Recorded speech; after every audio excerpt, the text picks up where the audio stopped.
ASESI 3, Bapak Dr. Andes Muhammad Amin MM.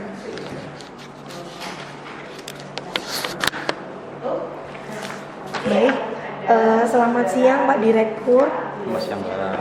Mohon izin, saya Ariel Frinska. Siang ini menghadap kepada Bapak sesuai dengan perintah Bapak terkait dengan laporan hasil seleksi calon manajer operasional dan niaga.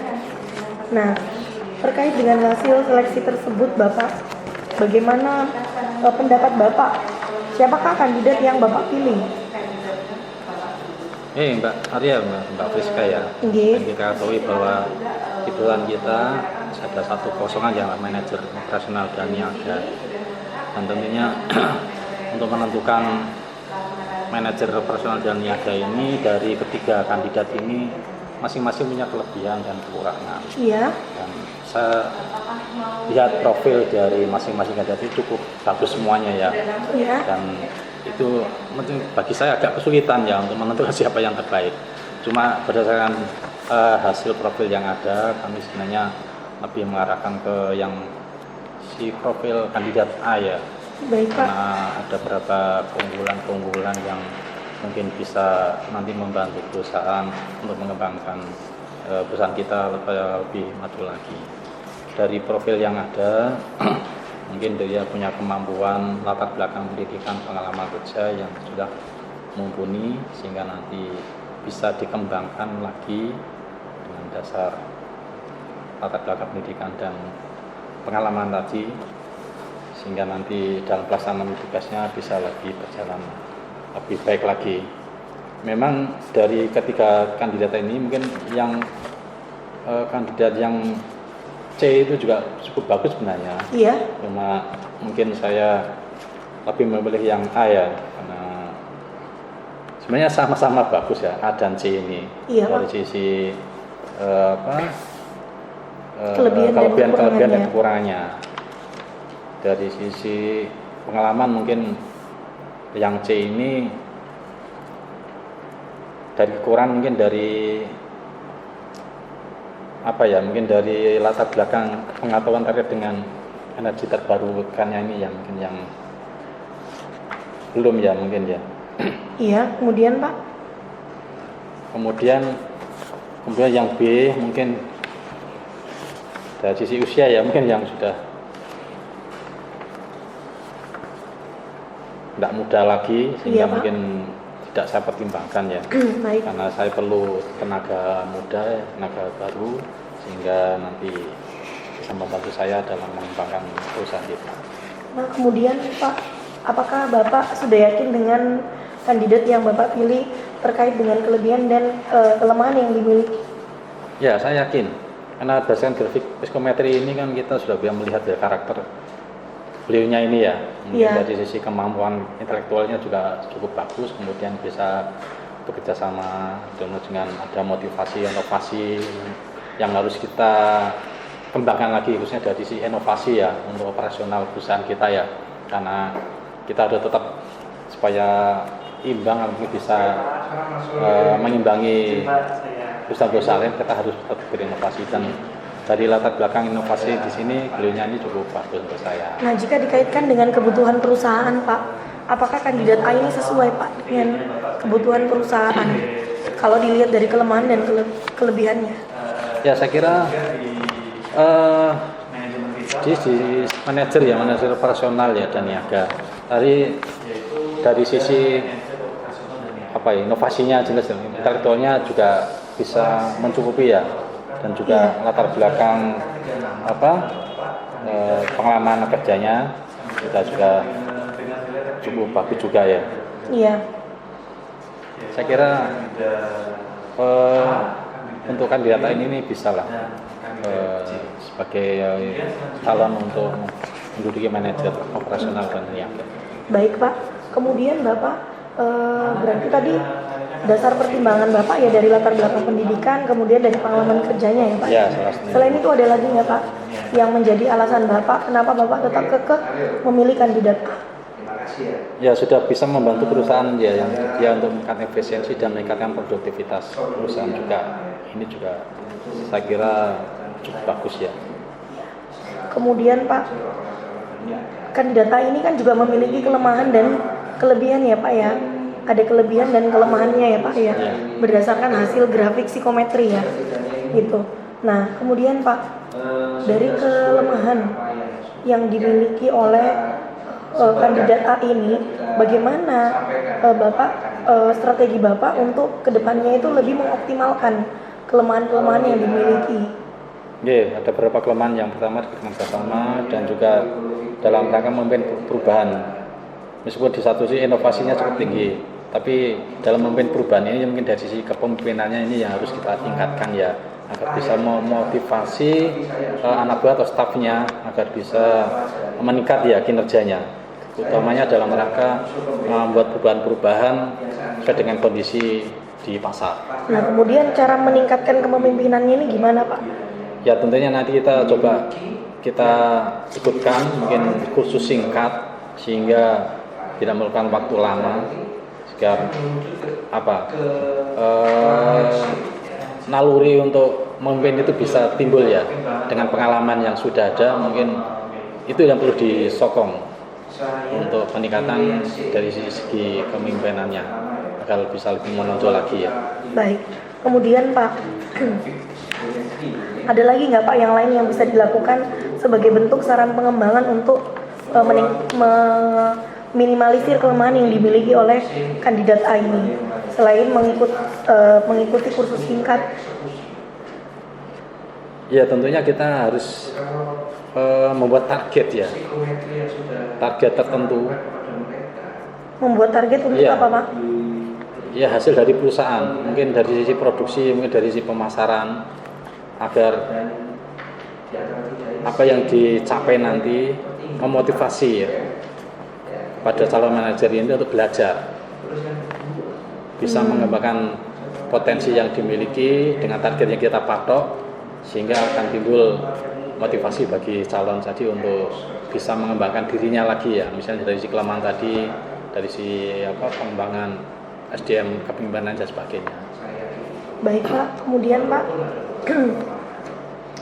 berarti kan tadi Pak selain mengikutkan kursus singkat juga dapat membuat target Pak ya. Kemudian salah satu kandidat yang ada pada perusahaan kita ini kan ada kandidat internal ya Pak ya, ex perusahaannya itu kandidat C. Nah kandidat C ini memiliki pengalaman Pak dan pengetahuan mengenai perusahaan kita gitu. Kenapa kok Bapak malah nggak memilih itu Pak?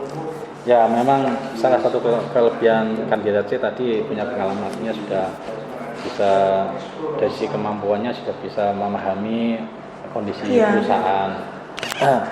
Cuma mungkin dari sisi saya lebih dari sisi kemampuan dia lebih ke manajemen keuangannya aja. Dari sisi bidang koordinasi kita mungkin kurang pas dari pengalamannya tadi. Oh iya, baik itu ya Pak ya. Jadi makanya tetap memilih di kandidat. Memang kuat dari si pengeluaran manajemen keuangannya kalau yang C-nya. Nah sedangkan yang dibutuhkan perusahaan menurut Bapak ini apa Pak? Perlu agresi mengembangkan produktivitas dari perusahaan, makanya produk-produk dikembangkan lagi supaya nanti perusahaan bisa meningkat lagi. Baik. Kemudian Pak, perlu saya sampaikan juga bahwa saat ini di perusahaan kita ini kan memiliki banyak masalah ya Pak ya. Gitu. Labanya masih rendah, kemudian biaya operasionalnya tinggi, tingkat turnover karyawan tinggi, yaitu keluar masuknya karyawan Pak. Kemudian ada lagi manajemen pengembangan SDM, yaitu kinerja karyawan itu yang kurang optimal Pak, kinerja karyawan. Dan penguasaan tugas teknis terhadap energi terbarukan ini juga masih lemah. Nah, menurut Bapak Pak, langkah-langkah strategis apa yang bisa Bapak ambil selaku direktur agar dapat mengatasi permasalahan ini? Saya kira permasalahan utama dengan SDM tadi, ya, dari sisi pekerja tadi ya, Iya. sehingga menimbulkan pendapatan kita tidak optimal.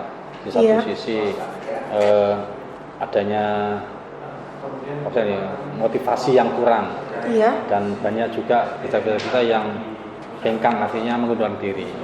Dan itu harus kita evaluasi, kenapa kok mereka mengundurkan diri. Padahal di satu sisi, dari sisi pendapatan sudah lumayan dari perusahaan kita.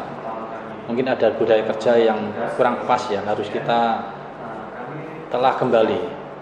Kenapa kok mereka misalnya keluar dari perusahaan kita, padahal dari sisi pendapatan yang diperoleh besar. Kemudian perusahaan kita kan juga benefit sebenarnya. Nah, ini mungkin dari sisi manajemen lingkungan budaya kerja kita mungkin yang harus kita review lagi, yang harus coba kita telah apakah suasana kerja yang ada sekarang ini kurang nyaman bagi mereka. Iya. Mungkin itu yang jadi permasalahan utama. Jadi SDM-nya ini yang harus kita coba kita cek kembali, dan juga budaya kerja yang ada di lingkungan perusahaan kita. Nah, itu kan untuk permasalahan kita mengenai turnover karyawan ya Pak ya. Nah, sedangkan untuk itu Pak, itu juga bisa ya Pak, yang untuk menyangkut kinerja karyawan juga bisa ya Pak ya, yang kurang optimal. Ya. Nah, kemudian untuk lemahnya penguasaan teknis terhadap energi terbarukan ini apa Pak? Langkah strategi yang Bapak bisa mau ambil untuk Ya, kami menyadari bahwa mungkin rekrutmen dari teman-teman kerja kemarin kita belum optimal ya dari sisi kemampuan teknis ya. Ya, Iya. mungkin karena sudah terlanjur kita rekrut dan mereka sudah bekerja di sini, ya kita harus bisa mengupgrade lagi pengetahuan mereka, dari sisi keterampilan mereka. Ya, kalau perlu mungkin kita undang tenaga ahli atau apa, kita kumpulkan teman-teman ini, staf kita, pekerja kita, agar bisa meningkatkan skill mereka dari sisi teknisnya khususnya ya, karena mereka kerja kita mungkin dari sisi teknis ini ya, dari penggunaan teknologi dan sebagainya, itu yang harus kita update lagi. Iya Pak. Berarti untuk strategi dari penguasaan teknis itu dengan mengupgrade ya? Iya, diupdate lagi. Mengupgrade. Nah, caranya itu gimana Pak? Ya tadi mungkin kita bisa mengundang tenaga ahli dari luar, atau Dengan kalau tenaga ahli ya? Ya, atau kita juga bisa mengirim tenaga atau staf kita yang punya potensi dengan masa depan, yang kita kirim ke lembaga pendidikan atau apa, atau mungkin ke perusahaan lain, magang kemana agar bisa meningkat lagi pengetahuan dan keterampilannya. Nah, terus Pak, kemudian Pak, terkait dengan permasalahan-permasalahan ini ya Pak ya, strategi apa Pak? Kalau tadi kan peningkatan terhadap SDM ya Pak ya, yang menjadi masalah utama. Nah, sementara untuk meningkatkan kinerja perusahaan tuh apa Pak yang dilakukan Pak, sehingga kinerja perusahaan ini bisa terus meningkat gitu, dengan banyaknya permasalahan dalam perusahaan ini Pak? Ya, tadi saya sampaikan bahwa mungkin lingkungan atau budaya kerja tadi yang mendukung. Jadi budaya kerja itu ya. Terus kita perbaiki lagi, kita review kembali. Kenapa kok mereka dari sisi produktivitas kok tidak optimal, dan juga banyaknya pekerja-pekerja kita yang keluar dari perusahaan. Ya. Ini jadi permasalahan utama, dan harus kita merubah budaya kerja, juga bisa memberikan motivasi kepada mereka sehingga mereka bisa lebih termotivasi untuk bisa memajukan perusahaan. Saya kira merubah budaya kerja ini yang paling penting menurut saya. Betul. Kemudian mengenai laba yang rendah Pak, kemudian biaya operasional yang masih itu gimana ya Pak? Ya, tentunya kenapa laba kita rendah mungkin karena adanya inefisiensi ya dari perusahaan kita ya. Coba nanti kita telah kembali biaya-biaya yang bisa kita tekan sehingga biaya produksinya bisa lebih kecil lagi, dan mungkin produk-produk yang kita jual nanti bisa bersaing dengan produk yang dari perusahaan lain. Baik Pak. Nah, kemudian Pak, saya akhir-akhir ini sering mengikuti training Pak dari beberapa peserta training di bagian SDM. Ya. Banyak tenaga atau manajer SDM-nya itu yang sudah menerapkan talent mapping pada perusahaan mereka, sehingga kinerja dan profesionalitas karyawan ini meningkat. Itu apakah Bapak sebagai direktur ini sudah mengetahui Pak dengan istilah talent mapping ini Pak? Saya kira talent mapping ini penting ya untuk mengetahui latar belakang dan kemampuan masing-masing individu pekerja kita. Dengan mengetahui talent mapping maka kita bisa menempatkan keahlian ya atau mungkin jenis-jenis pekerjaan yang sesuai dengan tingkat keterampilan yang dimiliki oleh pekerja kita. Itu juga untuk jabatan-jabatan tertentu mungkin kita harus bisa memaksimalkan hasil talent mapping yang sudah kita buat. Jangan hanya dibuat saat ditumpuk, tidak dimanfaatkan. Dan itu bisa diimplementasikan talent mapping ini sehingga pekerja yang memiliki keterampilan berbeda tentunya menyesuaikan dengan penempatannya sesuai dengan kemampuan yang dimiliki oleh pekerja tersebut. Kemudian bagaimana Pak cara pengimplementasian talent mapping ini Pak pada perusahaan kita? Itu tadi dengan mengetahui basic atau latar belakang dengan kemampuan masing-masing pekerja, maka kita bisa merotasi sesuai dengan kemampuan keterampilan yang dimiliki oleh pekerja kita, sehingga kinerjanya bisa meningkat kembali karena tadi tingkat pengetahuan, tingkat keterampilan sesuai dengan yang dimiliki. Sesuai ya Pak, penempatan karyawannya sesuai dengan hasil utama. Iya Pak, baik Bapak, saya rasa sudah cukup jelas Pak Direktur itu mengenai pertemuan kita pada siang hari ini. Saya ucapkan terima kasih Pak Direktur atas kesempatannya sudah menerima saya Ariel sebagai manajer SDM. Baik, terima kasih Bapak. Ya, Mbak Ariel. Selamat kerja kembali Ariel. Baik Pak.